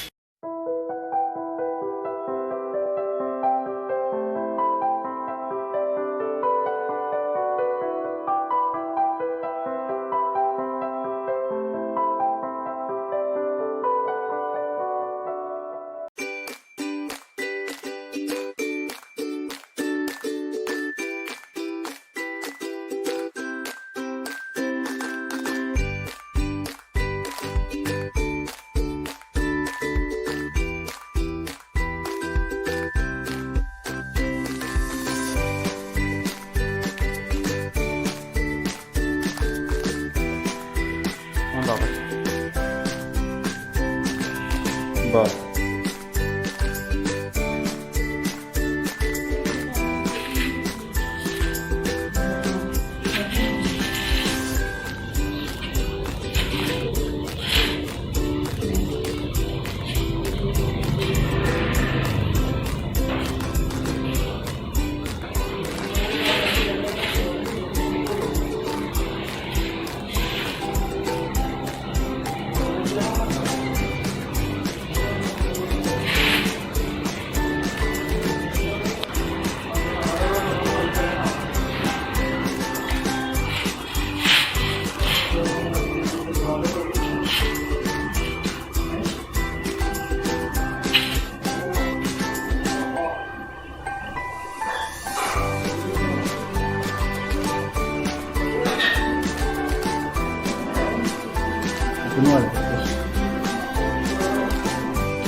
इतना लंबा कदम नहीं उठना बेटा, छोटा उठो, छोटा शाबाश, हाँ वेरी गुड, हाँ शाबाश,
नमस्कार, मैं दीक्षा ਅੱਜ ਹੈਲਥ ਪਲੱਸ ਚੈਨਲ ਦੇ ਵਿੱਚ ਤੁਹਾਡਾ ਸਵਾਗਤ ਕਰਦੀ ਹਾਂ। ਅੱਜ ਅਸੀਂ ਪੰਜਾਬ ਵਿੱਚ ਓਬਰੋਏ ਹਸਪੀਟਲ ਵਿੱਚ ਪਹੁੰਚ ਚੁੱਕੇ ਹਾਂ। ਅੱਜ ਅਸੀਂ ਇੱਥੇ ਦੇ ਇਨਫਰਟੀਨਿਟੀ ਸਪੈਸ਼ਲਿਸਟ ਡਾਕਟਰ ਹਰਿੰਦਰ ਕੌਰ ਓਬਰੋਏ ਜੀ ਦੇ ਨਾਲ ਗੱਲਬਾਤ ਕਰਾਂਗੇ। ਹਾਂਜੀ, ਮੈਂ ਡਾਕਟਰ ਹਰਿੰਦਰ ਕੌਰ ਓਬਰੋਏ ਪੰਜਾਬ ਪਲੱਸ ਦੇ ਵੱਲੋਂ ਉਹਨਾਂ ਦਾ ਬਹੁਤ ਸਵਾਗਤ ਹੈ। ਤੇ ਮੈਂ ਮੋਸਟਲੀ ਬੇਔਲਾਦਪਨ ਦਾ ਇਲਾਜ ਕਾਫੀ ਸਾਲਾਂ ਤੋਂ ਕਰ ਰਹੀ ਹਾਂ। ਦੁਆਬਾ 'ਚ ਮੇਰਾ 1976 ਚ ਮੈਂ ਸ਼ੁਰੂ ਕੀਤਾ ਸੀ। ਬੇਔਲਾਦਪਨ ਦੀ ਬਿਮਾਰੀ ਇੰਡੀਆ 'ਚ ਬਹੁਤ ਕਾਮਨ ਹੈ। इंडिया च तकरीबन 15% जो है पॉपुलेशन बे औलादपन नाल शिकार है। पहले लोग कहते सी कि बे औलादपन का खास कारण औरतों च ही होंदा है, पर इस तरह का नहीं है। औरतों च दे यदि 40% औरतों च इन्वॉल्वमेंट है तो 40% मर्दां भी कसूरवार होंदे ने ते 20% बाकी च दोनों ही कसूरवार होंदे ने। ਇਹਦੇ अजकल ते बे औलादपन के इलाज च इन्नी तब्दीलियां इन्नी क्रांति आई है कि जिन्होंने पहले नहीं सी होंदा, ट्यूबां बिल्कुल बंद होंदी सी, जिन्होंने बांझ कह देंगे सी, अजकल उन्हों का भी इलाज संभव है क्योंकि टेस्टी बेबी की तकनीक नहीं आ गई है। ਇਹਦੇ बहुत सारे कारण होंगे ने कि बे औलादपन क्यों नहीं होंदा। सब तो पहला कारण होंदा है कि औरत विच अंडे का ना बनना या अंडे का ना फुटना। दूजा कारण होंदा है कि औरत च यदि वो ट्यूब है, ट्यूब का काम होंदा अंडे नूं अंडेदानी तो बच्चेदानी तक लैके जाना। यदि वो वाला रस्ता अपना बंद होएगा तो बच्चा नहीं ठहर सकता। तो कई बारी की होंदा कि ट्यूब तुहाडी बंद है। भारत विच ट्यूब बंद होने का सब तो बड़ा कारण टीबी है। टीबी छाती की भी होंदी है, टीबी सारे अंगां की हो सकती है, पर बे औलादपन का इंडिया च तकरीबन 40% पेशेंट इस तरह के जिन्हों की टीबी करके ट्यूबा बंद हो जाती ने तो बाद च औलादपन तो उन्होंने नहीं मिलता। कई बारी हार्मोन की ब्लड के अंदर तब्दीली हो जाती है, घट वध लेवल हो जाए तो भी प्रेगनेंसी नहीं होंदी, या तुहाडे हसबैंड विच शुक्राणु की गिनती घट या ਉਹਦੀ गति घट होए ਤਾਂ भी बच्चा नहीं ਹੁੰਦਾ। ਦੱਸੋ जिस तरीके ਨਾਲ ਤੁਸੀਂ ਕਿਹਾ ਕਿ ਅੱਜ ਜਿਹੜਾ ਹੈਗਾ ਵੀ ਮਰਦ ਤੇ ਔਰਤ ਜਿਹੜੇ ਦੋਨੇ ਇਸ ਲਈ ਰਿਸਪੌਂਸਿਬਲ ਹੋ ਸਕਦੇ ਨੇ 40% ਜਿਸ ਤਰੀਕੇ ਨਾਲ 20% ਜਿਹੜਾ ਉਹ ਜਿਹੇ ਕੇਸ ਹੋ ਸਕਦੇ ਨੇ ਜਿਨ੍ਹਾਂ ਦੇ ਵਿੱਚ ਦੋਨੇ ਰਿਸਪੌਂਸਿਬਲ ਨਹੀਂ ਔਰ ਕੁਦਰਤੀ ਤੌਰ ਦੇ ਉੱਪਰ ਉਹ ਜਿਹੜੀ ਹੈਗੀ ਆ ਪ੍ਰੋਬਲਮ ਆਉਂਦੀ ਹੈ। ਦੱਸੋ ਤੁਹਾਡਾ ਸੈਂਟਰ ਇੱਕ ਐਸਾ ਸੈਂਟਰ ਹੈ ਜਦੋਂ ਵੀ ਤੁਸੀਂ ਕੋਈ ਇਨਫਰਟੀਲਿਟੀ ਵਾਲੇ ਆਉਂਦੀ ਆ ਲੇਡੀਜ਼ ਅੱਗੇ ਜਿੱਦਾਂ ਪਹਿਲਾਂ ਹੁੰਦਾ ਸੀਗਾ ਕਿ ਨੂੰਹ ਨੂੰ ਨਾਲ ਲੈ ਕੇ ਸੱਸ ਆ ਗਈ, ਤੁਹਾਡਾ ਪਹਿਲਾ ਕੰਮ ਇਹ ਹੁੰਦਾ ਕਿ ਤੁਸੀਂ ਦੋਨਾਂ ਜੀਆਂ ਨੂੰ ਮਤਲਬ ਸੋਚਦੇ ਹੋ ਕਿ ਇਹ ਦੋਨੇ ਜੀ ਮੇਰੇ ਕੋਲ ਆਉਣ ਤੇ ਫਿਰ ਮੈਂ ਇਹਨਾਂ ਨੂੰ ਇਨਫਰਟੀਲਿਟੀ ਦਾ ਜਿਹੜਾ ਹੈਗਾ ਦੱਸਾਂ, ਇਹਦੇ ਬਾਰੇ ਕੀ ਕਹਿਣਾ ਚਾਹੋ? ਇਨਫਰਟੀਲਿਟੀ ਤੇ ਅਸੀਂ ਚਾਹੁੰਦੇ ਹਾਂ ਕਿ ਫਸਟ ਟਾਈਮ ਦੋਨੋਂ ਪਾਰਟਨਰ ਆਣ, ਹਸਬੈਂਡ ਵੀ ਆਏ ਤੇ ਵਾਈਫ ਵੀ ਆਏ। ਪਰ ਲੋਕੀ ਕਰਦੇ ਕੀ ਹੈ ਕਿ ਸੱਸ ਦੇ ਨਾਲ ਮੋਸਟਲੀ ਨੂੰਹ ਨੂੰ ਭੇਜ ਦਿੰਦੇ ਤੇ ਮੇਲ ਮੈਂਬਰ ਨਹੀਂ ਆਉਂਦਾ, जद कि मेल मैंबर भी इक्वली रिस्पॉन्सिबल होता है बे औलादपन दे। उन्हां दा एक सिंपल टेस्ट होंदा है वीरज दा टेस्ट, ਉਹਦੇ ਨਾਲ ਸਾਨੂੰ ਉਹਦਾ ਕਾਊਂਟ ਤੇ ਉਹਦੀ ਗਤੀ ਤੇ ਮਿਣਤੀ ਨਾਲ ਪਤਾ ਚੱਲ ਜਾਂਦਾ ਹੈ ਕਿ ਹਸਬੈਂਡ ਠੀਕ ਹੈ ਕਿ ਨਹੀਂ ਹੈ। ਕਈ ਵਾਰੀ ਇਹ ਹੁੰਦਾ ਕਿ ਤੁਸੀਂ ਵਾਈਫ ਦੇ ਇੰਨੇ ਸਾਰੇ ਟੈਸਟ ਕਰ ਦੋ ਉਹਦੇ 'ਚ ਕੋਈ ਨੁਕਸ ਨਹੀਂ ਆਉਂਦਾ, ਬਾਅਦ 'ਚ ਪਤਾ ਚੱਲਦਾ ਹੈ ਕਿ ਪ੍ਰੋਬਲਮ ਹਸਬੈਂਡ 'ਚ ਸੀ। ਤੇ ਸਾਰਿਆਂ ਨਾਲ ਇਹ ਬੇਨਤੀ ਹੈ ਕਿ ਸਭ ਤੋਂ ਪਹਿਲੇ ਆਪਣੇ ਹਸਬੈਂਡ ਦਾ ਵੀਰਜ ਟੈਸਟ ਕਰਾਓ। वो वाला कॉज अपना रूल आउट हो जाता है क्योंकि वो बिल्कुल सिंपल टेस्ट है। यदि वो रूल आउट हो गया उस तो बाद लेडीज़ के काफ़ी सारे टेस्ट होंगे, वो करना शुरू करना चाहिए। ਡਾਕਟਰ ਸਾਹਿਬ ਤੁਹਾਡਾ ਹਸਪੀਟਲ ਜਿਹੜਾ ਕਿ ਇੱਕ ਸੇਵਾ ਦਾ ਕੇਂਦਰ ਬਣ ਚੁੱਕਿਆ, ਬਲਕਿ ਆਪਾਂ IVF ਸੈਂਟਰ ਦੀ ਥਾਂ ਤੇ ਸੇਵਾ ਦਾ ਕੇਂਦਰ ਕਹੀਏ ਤਾਂ ਉਹ ਵੀ ਕੋਈ ਅਤਕਥਨੀ ਨਹੀਂ ਹੋਊਗੀ, ਕਿਉਂਕਿ ਤੁਸੀਂ ਬਹੁਤ ਸਾਰੇ ਕੇਸ ਤਾਂ ਕਾਉਂਸਲਿੰਗ ਦੇ ਨਾਲ ਹੀ ਸੈਟਿੰਗ ਕਰ ਦਿੰਦੇ ਹੋ, ਕਿਉਂਕਿ ਕਈ ਵਾਰ ਮਿਸਅੰਡਰਸਟੈਂਡਿੰਗਸ ਹੁੰਦੀਆਂ, ਕਈ ਵਾਰ ਹਸਬੈਂਡ ਵਾਈਫ ਦਾ ਜਿਹੜਾ ਹੈਗਾ ਔਰ ਰਿਲੇਸ਼ਨਸ਼ਿਪ ਦੇ ਵਿੱਚ ਐਸੀਆਂ ਪ੍ਰੋਬਲਮਸ ਹੁੰਦੀਆਂ ਜਿਨ੍ਹਾਂ ਨੂੰ ਤੁਸੀਂ ਕਾਉਂਸਲਿੰਗ ਨਾਲ ਠੀਕ ਕਰ ਦਿੰਦੇ ਹੋ। ਔਰ ਸਭ ਤੋਂ ਵੱਡੀ ਜਿਹੜੀ ਖੁਸ਼ੀ ਦੀ ਗੱਲ ਇਹ ਹੈ ਕਿ ਇਸ ਹਸਪੀਟਲ ਦੇ ਵਿੱਚ ਇੱਕ ਮੇਲ ਡਾਕਟਰ ਜਿਹੜੇ ਕਿ ਡਾਕਟਰ ਸਾਹਿਬ ਜਿਹੜੇ ਕਿ ਆਰਥੋਪੈਡਿਕ ਸਰਜਨ ਨੇ ਉਹ ਵੀ ਇੱਥੇ ਮੌਜੂਦ ਨੇ, ਔਰ ਕਈ ਚੀਜ਼ਾਂ ਇਹੋ ਜਿਹੀਆਂ ਹੁੰਦੀਆਂ ਜਿਹੜੀਆਂ ਤੁਸੀਂ ਉਹਨਾਂ ਨਾਲ ਵੀ ਡਿਸਕਸ ਕਰਾ ਦਿੰਦੇ ਹੋ ਔਰ ਜਿਹਦੇ ਨਾਲ ਜਿਹੜੀ ਹੈਗੀ ਆ ਉਹ ਪ੍ਰੋਬਲਮ ਲੋਕਾਂ ਦੀ ਸੋਲਵ, ਉਹਦੇ ਬਾਰੇ ਸਾਨੂੰ ਦੱਸੋ। ਪੂਰੇ ਬੇਔਲਾਦਪਨ ਦੇ ਜਾਂਚ ਤੇ ਇਲਾਜ ਕਾਉਂਸਲਿੰਗ ਦਾ ਸਭ ਤੋਂ ਵੱਡਾ ਮਹੱਤਵ ਹੁੰਦਾ ਹੈ। ਕਈ ਵਾਰੀ ਕੀ ਹੁੰਦਾ ਕਿ ਹਸਬੈਂਡ ਵਾਈਫ ਨੂੰ ਇਹ ਹੀ ਨਹੀਂ ਪਤਾ ਹੁੰਦਾ ਹੈ ਕਿ ਤੁਹਾਡੇ ਫਰਟਾਈਲ ਡੇਜ਼ ਕੀ ਹੈ, क्योंकि जब भी अंडा बनता है तो 1.5 ਦੇ 10वें दिन तो लैके 20वें दिन के अंदर ही यदि रिलेशन करोगे जिन्होंने आप फर्टाइल डेज कहते हैं ये अंडे ने बनना है, अंडे ने फुटना है तो इन्हों से रिलेशन करने के नाल ही प्रेगनेंसी होती है। तो कॉमन मैन नूं अजकल यह नहीं पता कि किहड़े दिन इंपॉर्टेंट है। सपोज कई पेशेंट होंगे ने जो इन्हों के हसबैंड आर्मी च ने, वो थोड़े दिनों वास्ते आते, वो कहते कि इन्हों के विआह नूं इन्ना टाइम होगा, 3-4 बार हसबैंड आए भी हुए ने पर हुण तक प्रेगनेंसी नहीं हुई। तो कॉमन सारे ये नॉलेज देना, एजुकेट करना बहुत जरूरी है कि 1.5 ਦੇ 10वें तो 20वें दिन के विच ही रिलेशन करने से प्रेगनेंसी का चांस होंदा। बाकी तो सारे सेफ डेज होंगे उस रिलेशन किया तो भी प्रेगनेंसी नहीं होंदी है।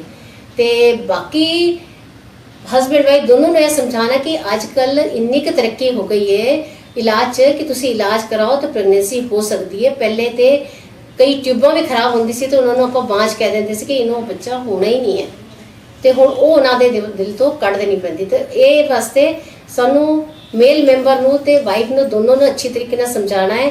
ਦੂਜਾ ਹੈ ਕਿ ਕਈਆਂ ਨੂੰ ਇਹ ਹੁੰਦਾ ਕਿ ਅੱਜ ਕੱਲ੍ਹ ਟੈਸਟ ਟਿਊਬ ਬੇਬੀ ਨਿਕਲੀ ਹੈ, ਇਹਦੇ 'ਚ ਕਿਸੇ ਦੂਜੇ ਦਾ ਹੀ ਅਸੀਂ ਵੀਰਜ ਪਾਉਂਦੇ ਹਾਂ ਜਾਂ ਦੂਜੇ ਦਾ ਹੀ ਅੰਡਾ ਲੈਂਦਾ ਹੈ। ਇਹ ਵੀ ਗੱਲ ਗਲਤ ਹੈ। ਟੈਸਟ ਟਿਊਬ ਬੇਬੀ ਦਾ ਐਕਚੁਅਲੀ ਜੋ ਮੀਨਿੰਗ ਹੁੰਦਾ ਹੈ ਕਿ ਅੰਡਾ ਜੋ ਹੁੰਦਾ ਹੈ ਨਾਰਮਲੀ ਅੰਡੇਦਾਨੀ ਤੋਂ ਨਿਕਲਦਾ ਹੈ ਤੇ ਬੱਚੇਦਾਨੀ ਵੱਲ ਜਾਂਦਾ ਹੈ ਟਿਊਬ ਦੇ ਰਸਤੇ। ਪਰ ਜਿਸ ਪੇਸ਼ੈਂਟ ਦੀ ਟੀਬੀ ਕਰਕੇ ਜਾਂ ਕਿਸੇ ਹੋਰ ਇਨਫੈਕਸ਼ਨ ਨਾਲ ਟਿਊਬ ਖਰਾਬ ਹੈ ਤੇ ਉਹਨੂੰ ਬੱਚਾ ਇਹਦੀ ਨਹੀਂ ਹੁੰਦਾ ਹੈ ਤੇ ਹੁਣ ਇਹ ਟਿਊਬ ਜੋ ਹੁੰਦੇ ਟਿਊਬ ਦਾ ਕੰਮ ਅਸੀਂ ਬਾਹਰੋਂ ਕਰਨਾ ਬਸ। ਨਾਰਮਲੀ ਇਹ ਰਸਤਾ ਹੈ, ਇਹ ਰਸਤੇ ਨੂੰ ਅਸੀਂ ਬਾਈਪਾਸ ਕਰਨਾ ਹੈ ਤੇ ਅੰਡਾ ਅਸੀਂ ਜਦ ਬਣਦਾ ਥੱਲਿਓਂ ਸਕੈਨਿੰਗ ਤੋਂ ਬਾਹਰ ਕੱਢ ਲੈਂਦੇ ਹਾਂ ਤੇ ਹਸਬੈਂਡ ਦੇ ਸੈਂਪਲ ਨਾਲ ਅਸੀਂ ਉਹਨੂੰ ਮਿਲਾ ਕੇ ਫਰਟੀਲਾਈਜ਼ ਕਰਦੇ। ਉਸ ਤੋਂ ਬਾਅਦ ਬੱਚੇਦਾਨੀ ਦੇ ਅੰਦਰ ਬੱਚੇਦਾਨੀ 'ਚ ਅੰਡਾ ਪਾਉਂਦੇ ਤੇ ਬਾਕੀ ਪ੍ਰੋਸੀਜਰ ਸੇਮ ਹੁੰਦੀ। ਹਸਬੈਂਡ ਦਾ ਹੀ ਵੀਰਜ ਹੁੰਦਾ ਹੈ ਤੇ ਵਾਈਫ ਦਾ ਹੀ ਅੰਡਾ ਹੁੰਦਾ ਹੈ। ਬਸ ਰਸਤਾ ਇਹ ਖਰਾਬ ਹੈ ਤੇ ਅਸੀਂ ਬਾਈਪਾਸ ਕਰਕੇ ਇੱਧਰੋਂ ਪਾਉਂਦੇ ਤੇ ਬਾਕੀ ਜਿਸ ਤਰ੍ਹਾਂ ਨਾਰਮਲ ਬੱਚਾ ਹੁੰਦਾ ਹੈ 9 ਮਹੀਨੇ ਤੱਕ ਬੱਚੇਦਾਨੀ ਦੇ ਅੰਦਰ ਹੀ ਬੱਚਾ ਹੋਏਗਾ, ਚਾਹੇ ਉਹ ਨਾਰਮਲ ਹੋਏ ਚਾਹੇ ਉਹ ਸਿਜ਼ੇਰੀਅਨ ਹੋਏ। ਇਹ ਵੀ ਲੋਕਾਂ ਵਿੱਚੋਂ ਇਹ ਡਰ ਕਰਨਾ ਹੈ ਕਿ ਪਤਾ ਨਹੀਂ ਟੈਸਟ ਟਿਊਬ ਬੇਬੀ ਮਤਲਬ ਬਾਹਰ ਦਾ ਹੀ ਕੁਝ ਹੁੰਦਾ ਹੈ। ਇਸ ਤਰ੍ਹਾਂ ਦੀ ਗੱਲ ਨਹੀਂ ਹੈ। ਡਾਕਟਰ ਸਾਹਿਬ, ਲੇਟ ਮੈਰਿਜ ਜਿਹੜਾ ਕਿ ਪਹਿਲਾਂ ਐਲਗੋਜੈਸਟਿਕ ਏਜ ਹੁੰਦੀ ਸੀ, ਕਹਿੰਦੇ ਸੀ ਲੜਕੀ ਦਾ ਜਿਹੜਾ ਹੈਗਾ ਮੈਰਿਜ 16 ਸਾਲ ਦੀ ਲੜਕੀ ਹੋਏ 18 ਸਾਲ ਦਾ ਲੜਕਾ ਹੋਏ ਮਤਲਬ ਉਦੋਂ ਮੈਰਿਜ ਕਰਦੀ ਹੈ। ਲੇਕਿਨ ਜਿੱਦਾਂ ਜਿੱਦਾਂ ਹੁਣ ਸਮਾਂ ਵੱਧਦਾ ਜਾਂਦਾ ਹੈਗਾ ਮੈਰਿਜਸ ਕੰਪੀਟੀਸ਼ਨ ਜਿਹੜਾ ਹੈਗਾ ਵੱਧਦਾ ਜਾਂਦਾ ਔਰ ਲੇਟ ਮੈਰਿਜਸ ਔਰ ਲੜਕੀਆਂ ਨੂੰ ਮਤਲਬ ਉਸ ਸਮੇਂ ਤੱਕ ਜਾਂਦੀਆਂ ਕਿਉਂਕਿ ਐਲਗੋਜੈਸਟਿਕ ਜਿਹੜੀ ਏਜ ਅੱਜ ਆਪਾਂ ਜਦੋਂ ਬੱਚੇ ਨੂੰ ਮੈਂਸਰੀ ਸ਼ੁਰੂ ਹੁੰਦੀ ਹੈ ਉਦੋਂ 11-12 ਸਾਲ ਤੱਕ ਜਿਹੜੀ ਹੈਗੀ ਅੱਜ ਸ਼ੁਰੂ ਹੋਣ ਲੱਗ ਜਾਂਦੀ ਹੈ ਔਰ 27 ਸਾਲ ਤੱਕ ਉਹਨੇ ਜਾਣਾ ਹੁੰਦਾ ਆਪਣੀ ਜ਼ਿੰਦਗੀ ਦੇ ਵਿੱਚ ਔਰ ਉਹ ਜਿਹੜਾ ਸਮਾਂ ਹੈਗਾ ਉਹਦੇ ਕਰਕੇ ਅੱਜ ਆਪਾਂ ਦੇਖ ਰਹੇ ਹਾਂ ਕਿ ਇਹ ਵੀ ਕਾਰਨ ਹੈਗਾ ਇਨਫਰਟਿਲਿਟੀ ਦਾ ਕਿ ਲੇਟ ਮੈਰਿਜਸ। ਬਿਲਕੁਲ ਇਹ ਕਾਰਨ ਬਿਲਕੁਲ ਹੈ ਕਿਉਂਕਿ ਲੇਟ ਮੈਰਿਜ ਨਾਲ ਚਾਂਸ ਆਫ ਪ੍ਰੈਗਨੈਂਸੀ ਡੈਫੀਨਿਟਲੀ ਘੱਟ ਕਰ ਹੁੰਦਾ ਹੈ। ਉਹ ਜਿੰਨਾ ਅਸੀਂ ਲੇਟ ਹੁੰਦੇ ਹਾਂ ਤੇ ਨਾਰਮਲੀ ਅਸੀਂ ਕਹਿੰਦੇ ਬੇਔਲਾਦਪਨ ਜਿਹਦੀ ਸਾਲ ਤੱਕ ਬੱਚਾ ਨਹੀਂ ਹੋਇਆ ਵਿਆਹ ਤੋਂ ਬਾਅਦ, ਪਰ ਇਹਦੀ ਲੇਡੀ ਦੀ ਸ਼ਾਦੀ 30 ਤੋਂ ਬਾਅਦ ਹੋਈ ਤੇ ਅਸੀਂ ਕਹਿੰਦੇ 6 ਮਹੀਨੇ ਬੱਚਾ ਨਹੀਂ ਹੋਇਆ ਤੇ ਸਾਨੂੰ ਇਲਾਜ ਸ਼ੁਰੂ ਕਰ ਲੈਣਾ ਚਾਹੀਦਾ। ਨੰਬਰ 2, यदि ਤੁਹਾਡੀ 34-35 ਸਾਲ ਤੋਂ ਬਾਅਦ ਕੋਈ ਪ੍ਰੈਗਨੈਂਸੀ ਹੁੰਦੀ ਹੈ ਤੇ ਬੱਚੇ ਤੇ ਜਨਮਾਂਤਰੋਂ ਨੁਕਸ ਹੋਣ ਦੇ ਚਾਂਸਸ ਡਬਲ ਹੋ ਜਾਂਦੇ ਨੇ ਤੇ ਇਸ ਕਰਕੇ ਸਹੀ ਟਾਈਮ ਪ੍ਰੈਗਨੈਂਸੀ ਦਾ ਹੁੰਦਾ ਹੈ ਕਿ 22-23 ਤੋਂ ਲੈ ਕੇ 30 ਸਾਲ ਦੇ ਅੰਦਰ ਸਾਰੇ ਬੱਚੇ ਆਪਣੇ ਹੋ ਜਾਣੇ ਚਾਹੀਦੇ ਕਿਉਂਕਿ ਉਸ ਤੋਂ ਬਾਅਦ ਕੰਪਲਿਕੇਸ਼ਨਸ ਵੀ ਵੱਧਦੀਆਂ ਹੈ, ਸ਼ੂਗਰ ਦਾ ਵੀ ਵੱਧ ਜਾਂਦਾ ਹੈ, ਬੀਪੀ ਵੀ ਹਾਈ ਹੋਣ ਲੱਗ ਜਾਂਦਾ, ਪ੍ਰੀਕਲੈਂਪਸ਼ੀਆ ਜ਼ਿਆਦਾ ਹੁੰਦਾ ਹੈ, ਬੱਚੇ ਦੀ ਗਰੋਥ ਘਟ ਜਾਏਗੀ, ਤੁਹਾਡੇ ਬੱਚੇ ਦੇ ਜਨਮਾਂਤਰੋਂ ਨੁਕਸ ਵੱਧ ਜਾਣਗੇ ਤੇ ਲੇਟ ਮੈਰਿਜ ਕਿਉਂਕਿ ਅੱਜਕੱਲ ਕੀ ਹੈ ਕਿ ਅੱਜਕੱਲ ਲੇਡੀਜ਼ ਵੀ ਕੁੜੀਆਂ ਵੀ ਜੋ ਹੁੰਦੀ ਜ਼ਿਆਦਾ ਕੈਰੀਅਰ ਓਰੀਐਂਟਡ ਹੈ, ਉਹ ਚਾਹੁੰਦੀ ਕਿ ਅਸੀਂ ਸਾਰਾ ਕੁਝ ਬਣ ਕੇ ਫਿਰ ਬਾਅਦ 'ਚ ਵਿਆਹ ਕਰੀਏ ਤੇ ਪਰ ਬਹੁਤ ਲੇਟ ਹੋਣ ਦਾ ਵੀ ਨੁਕਸਾਨ ਹੁੰਦਾ ਹੈ, ਬਹੁਤ ਲੇਟ ਹੋਣਾ ਵੀ ਜਸਟੀਫਾਈਡ ਨਹੀਂ ਹੁੰਦਾ ਮੈਡੀਕਲੀ। ਡਾਕਟਰ ਸਾਹਿਬ, ਅੱਜ ਆਪਾਂ ਜਿਹੜੀਆਂ ਲੜਕੀਆਂ ਹੈਗੀਆਂ ਉਹ ਐਗ ਫ੍ਰੀਜ਼ਿੰਗ ਵੱਲ ਵੀ ਜਾ ਰਹੀਆਂ ਨੇ ਔਰ ਜਿਹੜੇ ਹੈਗੇ ਆ ਸਪਰਮਸ ਵੀ ਜਿਹੜੇ ਹੈਗੇ ਆ ਕਿਉਂਕਿ ਜਿਨ੍ਹਾਂ ਨੇ ਬਾਹਰ ਜਾਣਾ ਹੁੰਦਾ ਬੜੇ ਲੰਬੇ ਸਮੇਂ ਤੱਕ ਆਉਣਾ ਹੁੰਦਾ, ਉਹਦੇ ਬਾਰੇ ਸਾਨੂੰ ਦੱਸੋ ਕਿ ਇਸ ਹਸਪੀਟਲ ਦੇ ਵਿੱਚ ਓਬਰਾਏ ਹਸਪੀਟਲ 'ਚ ਇਹ ਵੀ ਫੈਸਿਲਿਟੀ ਅਵੇਲੇਬਲ ਹੈ? ਹਾਂਜੀ, ਅੱਜਕੱਲ ਹਰ ਇੱਕ ਫੀਲਡ 'ਚ ਬਹੁਤ ਤਰੱਕੀ ਹੋ ਗਈ। ਜਿਸ ਤਰ੍ਹਾਂ ਕਿ ਸਪਰਮ ਨੂੰ ਜਿਹਦੀ ਹਸਬੈਂਡ ਨੇ ਜਾਣਾ ਮੋਸਟ ਆਫ ਦ ਡੇ ਅਸੀਂ ਦੇਖੋ ਨਾਰਥ 'ਚ ਜੋ ਹਸਬੈਂਡ ਹੁੰਦੇ NRI ਪੇਸ਼ੈਂਟਸ ਹੈ ਉਹਨਾਂ ਨੂੰ ਹੁੰਦਾ ਕਿ 1-2 ਮਹੀਨੇ ਵਾਸਤੇ ਰਹੇ ਇਹਦੀ ਪ੍ਰੈਗਨੈਂਸੀ ਨਹੀਂ ਹੋਈ ਤੇ ਕੀ ਕਰਨਾ, ਫਿਰ ਅਸੀਂ ਉਹਨਾਂ ਦਾ ਸਪਰਮ ਰੱਖ ਸਕਦੇ। ਸਪਰਮ ਨੂੰ ਰੱਖਣ ਵਾਸਤੇ ਸਪੈਸ਼ਲ ਕੰਟੇਨਰਸ ਆਉਂਦੇ ਨੇ, ਉਹਦੇ 'ਚ ਲਿਕੁਇਡ ਨਾਈਟ੍ਰੋਜਨ ਅਸੀਂ ਕਾਫੀ ਦੇਰ ਤੱਕ ਰੱਖਦੇ, ਮਤਲਬ ਤੁਸੀਂ ਕਾਫੀ ਸਾਲਾਂ ਤੱਕ ਤੁਸੀਂ ਸਪਰਮ ਨੂੰ ਉੱਤੇ ਰੱਖ ਸਕਦੇ ਹੋ ਤੇ ਬਾਅਦ 'ਚ ਉਹਨਾਂ ਨੂੰ ਵਾਈਫ ਨੂੰ ਅਸੀਂ ਪ੍ਰੈਗਨੈਂਸੀ ਕਰ ਸਕਦੇ। ਸੇਮ ਤਰੀਕਾ ਅੰਡਿਆਂ ਦਾ ਵੀ ਹੈ। ਸੀਮਨ ਬੈਂਕ ਤੇ ਬੜੀ ਫੈਸਿਲਿਟੀ ਹੈ, ਇਹ ਤੇ ਸਾਡੇ ਕੋਲ ਉਪਲਬਧ ਹੈ। ਇਸ ਤੋਂ ਇਲਾਵਾ ਅੰਡੇ ਦਾ ਵੀ ਹੁੰਦਾ। ਅੰਡੇ ਦਾ ਸਪੋਜ਼ ਕਿਸੇ ਡੋਨਰ ਦਾ ਅੰਡਾ ਹੈ, ਲੇਡੀਜ਼ ਦੀ ਉਮਰ ਜ਼ਿਆਦਾ ਹੈ, ਉਹਦੇ ਆਪਣੇ ਅੰਡੇ ਨਹੀਂ ਬਣਦੇ, ਉਹਨੂੰ ਕਿਸੇ ਡੋਨਰ ਦਾ ਐਗ ਲੈਣਾ ਹੈ ਤੇ ਉਹ ਵੀ ਐਗ ਇਹਦੀ ਫਰੋਜ਼ਨ ਕਰਕੇ ਰੱਖੀਏ ਤੇ ਉਹ ਉਸ ਲੇਡੀ ਵਾਸਤੇ ਯੂਜ਼ ਕਰ ਸਕਦੇ। ਜਾਂ ਅੱਜਕੱਲ ਹੁੰਦਾ ਐਮਬਰੀਓ, ਭਰੂਣ ਨੂੰ ਵੀ ਅਸੀਂ ਰੱਖ ਸਕਦੇ। ਹਸਬੈਂਡ ਵਾਈਫ ਦਾ ਰੱਖ ਲਿਆ, ਸਾਡੇ ਜ਼ਿਆਦਾ ਭਰੂਣ ਬਣ ਗਏ ਕਿਉਂਕਿ ਐਟ ਅ ਟਾਈਮ ਅਸੀਂ IVF 'ਚ ਕੇਵਲ 2 ਅੰਡੇ ਤੋਂ ਜ਼ਿਆਦਾ ਨਹੀਂ ਪਾ ਸਕਦੇ। यदि ਲੇਡੀ ਦੀ ਉਮਰ 35 ਸਾਲ ਤੋਂ ਘੱਟ ਹੈ ਤੇ यदि 35 ਤੋਂ ਜ਼ਿਆਦਾ ਹੈ ਤੇ 3 ਤੋਂ ਉੱਤੇ ਨਹੀਂ ਪਾ ਸਕਦੇ। ਜੋ ਵਾਧੂ ਅੰਡੇ ਬਣ ਜਾਂਦੇ ਜਾਂ ਵਾਧੂ ਭਰੂਣ ਬਣ ਜਾਂਦੇ ਉਹ ਅਸੀਂ ਸਟੋਰ ਕਰਕੇ ਰੱਖ ਸਕਦੇ। यदि ਪੇਸ਼ੈਂਟ ਨੂੰ ਇਸ ਵਾਰੀ ਪ੍ਰੈਗਨੈਂਸੀ ਨਹੀਂ ਹੁੰਦੀ ਹੈ ਤੇ ਉਹਦੀ ਅਗਲੇ ਮਹੀਨੇ 'ਚ ਇਹਦੀ ਬਾਅਦ 'ਚ ਵੀ ਅਸੀਂ ਯੂਜ਼ ਕਰ ਸਕਦੇ ਤੇ ਇਹ ਸਾਰੀ ਫੈਸਿਲਿਟੀ ਸਾਡੇ ਕੋਲ ਉਪਲਬਧ ਹੈ। ਇਹਦਾ ਫਾਇਦਾ ਇੱਕ ਇਹ ਵੀ ਹੋ ਜਾਂਦਾ ਹੈ ਕਿ ਬਾਰ-ਬਾਰ ਪੇਸ਼ੈਂਟ ਨੂੰ ਅੰਡੇ ਬਣਾਉਣ ਵਾਸਤੇ ਟੀਕੇ ਨਹੀਂ ਲਗਾਉਣੇ ਪੈਂਦੇ, ਇੰਨੇ ਇੰਜੈਕਸ਼ਨ ਦਾ ਇੰਨੇ ਸਿਸਟਮ ਨਹੀਂ ਕਰਨੇ ਪੈਂਦੇ। ਅਗਲੀ ਵਾਰੀ ਬਸ ਐਮਬਰੀਓ ਹੈ ਉਹ ਇੰਪਲਾਂਟ ਕਰ ਲੈਂਦੇ ਨੇ, ਉਹ ਬੜੀ ਸਿੰਪਲ ਪ੍ਰੋਸੀਜਰ ਹੈ। ਡਾਕਟਰ ਸਾਹਿਬ, ਅੱਜ ਜਿਹੜਾ ਲਿਵਿੰਗ ਸਟਾਈਲ ਹੈਗਾ ਲੜਕਿਆਂ ਦਾ ਵੀ ਔਰ ਲੜਕੀਆਂ ਦਾ ਵੀ, ਯੰਗ ਬਲੱਡਰਸ ਆ ਜਿਹੜੇ ਉਹ ਜੰਕ ਫੂਡਸ ਦੇ ਉੱਤੇ ਔਰ ਸਾਰਾ ਦਿਨ ਉਹਨਾਂ ਦਾ ਮੋਬਾਈਲ ਔਰ ਲੜਕੀਆਂ ਦਾ ਵੀ ਜਿਹੜੀ ਯੰਗ ਬਲੱਡਡ ਨੇ ਔਰ ਜਦੋਂ ਤੱਕ ਉਹ ਆਪਣੀ ਪ੍ਰੈਗਨੈਂਸੀ ਦੀ ਏਜ ਤੱਕ ਪਹੁੰਚਦੇ ਆ ਤੇ ਮੋਰਲੋਪਸਿਟੀ ਔਰ ਹੋਰ ਜਿਹੜੀਆਂ ਹੈਗੀਆਂ ਅਲਾਮਤਾਂ ਜਿਹੜੀਆਂ ਜਿਹਦੇ ਨਾਲ ਪ੍ਰੈਗਨੈਂਸੀ ਦੇ ਵਿੱਚ ਬਹੁਤ ਵੱਡੀ ਜਿਹੜੀ ਕਿ ਪ੍ਰੋਬਲਮ ਆਉਂਦੀ ਆ। ਆਪਾਂ ਦੇਖਦੇ ਹਾਂ ਕਿ ਐਂਡੋਮੈਟ੍ਰਿਓਸਿਸ ਦੀ ਅੱਜਕੱਲ ਬਹੁਤ ਜ਼ਿਆਦਾ ਜਿਹੜੀ ਕਿ ਪ੍ਰੋਬਲਮ ਆਉਂਦੀ ਉਹਦੇ ਬਾਰੇ ਕੀ ਕਹਿਣਾ? ਬਹੁਤ ਸਾਰੇ ਕਾਰਨ ਹੁੰਦੇ ਨੇ ਅੱਜਕੱਲ। ਇੱਕ ਫਾਈਬਰੋਇਡਸ ਹੁੰਦੇ, ਯੂਟਰਸ ਦੇ ਅੰਦਰ ਟਿਊਮਰ ਹੁੰਦਾ ਹੈ, ਇੱਕ ਐਂਡੋਮੈਟ੍ਰਿਓਸਿਸ ਹੁੰਦਾ। ਐਂਡੋਮੈਟ੍ਰਿਓਸਿਸ ਜੋ ਹੁੰਦਾ ਉਹ ਥੋੜੀ ਬਿਮਾਰੀ ਬੜੀ ਮਤਲਬ ਪਰੇਸ਼ਾਨ ਤੇ ਕਰਦੀ ਹੈ, ਪਰ ਇਹਦਾ ਇਲਾਜ ਹੋ ਜਾਂਦਾ ਹੈ। ਐਂਡੋਮੈਟ੍ਰਿਓਸਿਸ ਚ ਪੇਸ਼ੈਂਟ ਨੂੰ ਪੇਨ ਹੁੰਦਾ ਹੈ, ਬੱਚਾ ਨਹੀਂ ਹੁੰਦਾ। ਇਹਦੇ ਸਿੰਪਟਮ ਕਈ ਵਾਰੀ ਐਂਡੋਮੈਟ੍ਰਿਓਸਿਸ ਦੇ ਟੀਬੀ ਦੇ ਰਲਦੇ ਮਿਲਦੇ ਹੁੰਦੇ ਨੇ। ਟੀਬੀ ਵੀ ਪੂਰੇ ਯੂਟਰਸ ਨੂੰ, ਬੱਚੇਦਾਨੀ ਨੂੰ, ਟਿਊਬਾਂ ਨੂੰ ਸਾਰੇ ਨੂੰ ਅੰਦਰ ਚਿਪਕਾ ਦਿੰਦੀ ਹੈ ਤੇ ਬੱਚਾ ਨਹੀਂ ਹੁੰਦਾ।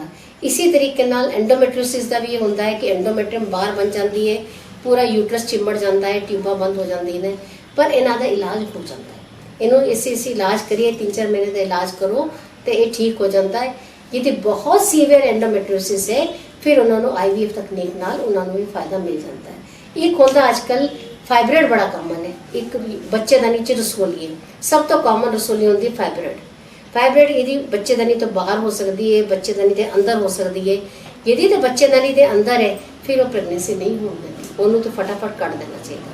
तो आजकल तो दूरबीन के ऑपरेशन होंगे ने, बच्चेदानी के अंदरों दूरबीन करके वो भी कट सकते हैं। यदि बाहर ज़्यादा है तो तुम लैप्रोस्कोपी के राही वो रसोली को कट सकते, जो कि कई बार बच्चा होने से विघन पाते हैं।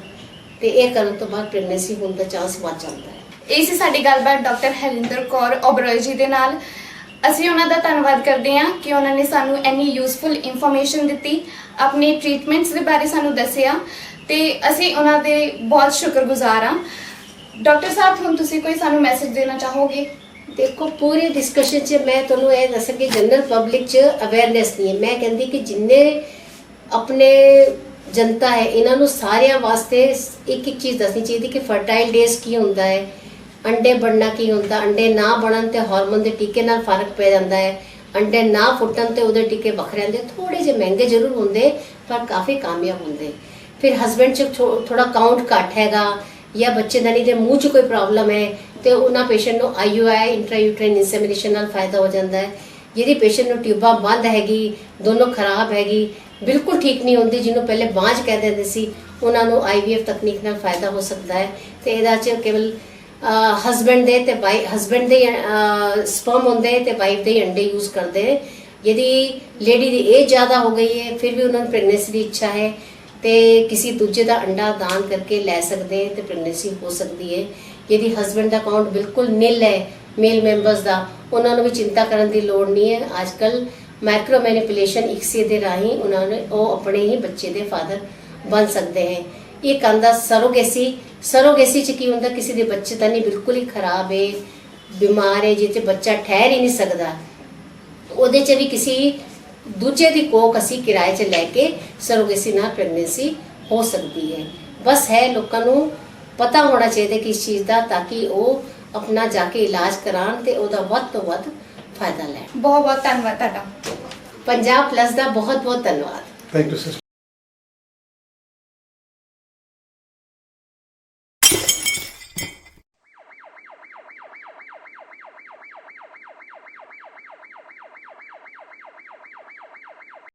मैं कुलदीप सिंह और मेरी वाइफ रेणु देवी, हमारे बच्चा नहीं था, हमारी शादी को 23 साल हो गए थे, तो हमने ओबराय हॉस्पिटल जलंधर डॉक्टर हरिंदर कौर ओबराय 8 गुजराल नगर जलंधर, हमने वहां से ट्रीटमेंट ली तो हमारे 23 साल बाद बच्चा हुआ। तो मैं डॉक्टर हरिंदर कौर ओबराय और उनके स्टाफ का धन्यवाद करता हूँ।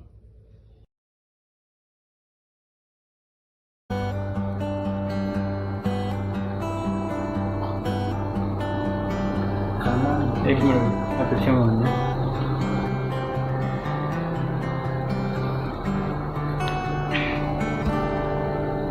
चल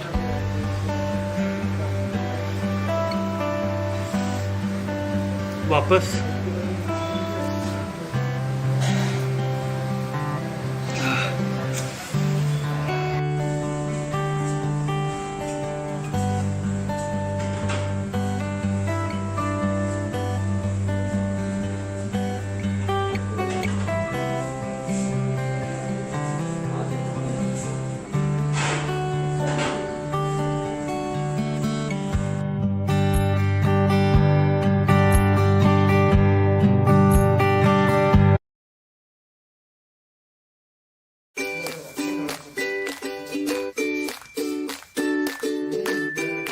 आजा आजा आजा आजा आजा पीछे आ जाओ।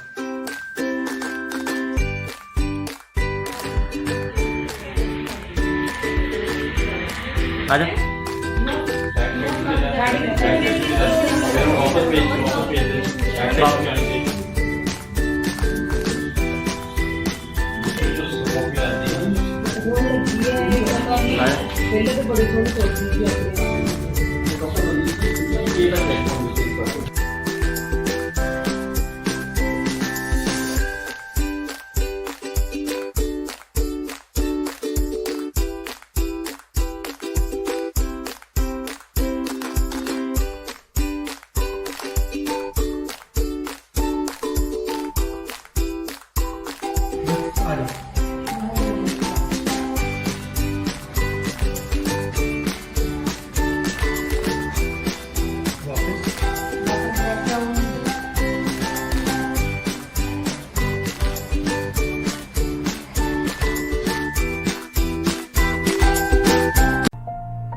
हाँ जी सर।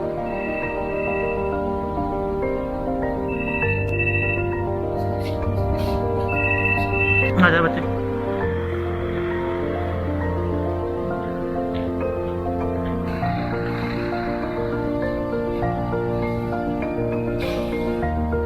ठीक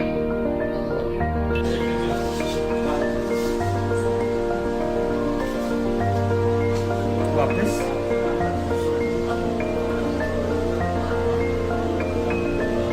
फिर से यहाँ पे आ जाओ एक बार।